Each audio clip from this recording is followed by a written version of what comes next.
We begin tonight with a developing story out of Killeen.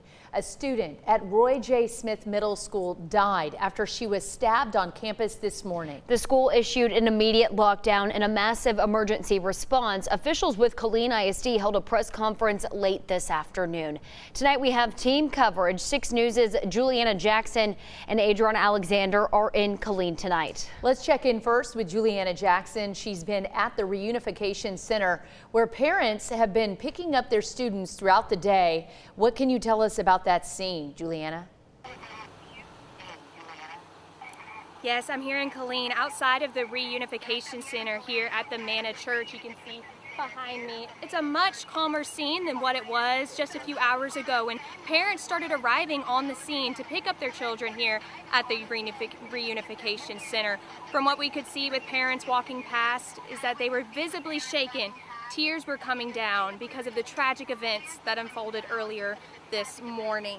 The district has been very tight-lipped about what happened so far with 6 News, but what we have confirmed so far is that the confrontation resulted in one student stabbing another. The suspect, also a student, was quickly apprehended by Killeen ISD police and taken into custody. Emergency medical services arrived within 7 minutes of being called to the scene. The injured student was rushed to Carl R. Darnell Army Medical Center, where she later died from her injuries. At this time, the Killeen Police Department's Criminal Investigative Division, with support from the KISD Police Department, is leading a homicide investigation into this incident. Like I said, this is heartbreaking news for the district, and we offer our condolences to the family, the friends, the school community that's impacted by this. The names of both students involved have not been released due to their ages. Killeen ISD says counseling services will be available for students and staff in the coming days, while Superintendent Dr. Joanne Fay, who is traveling on school business, is returning to Killeen.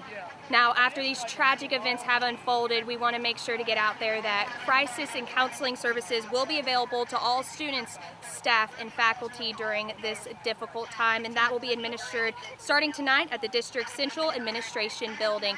And with any new updates, we will keep you updated here with the latest on KCN and at kcntv.com. In Killeen, Juliana Jackson, 6 News.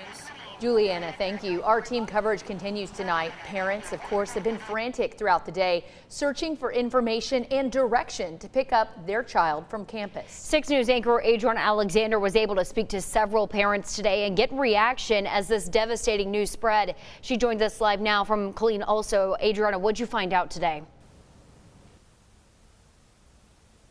Bailey Lindsay, I'm here at the Manor Church, the reunification location where parents were called to come pick up their kids, and some parents even had to leave work early just to pick up their kids and ensure their safety.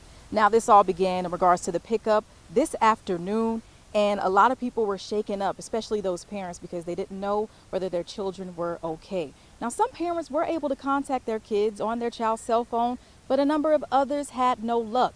They said it was because of Killeen ISD's no cell phone policy, which requires students to lock their cell phones in a pouch. Something else a parent mentioned was how she thinks the district should do a better job at addressing student confrontation so tragic endings like this can be prevented.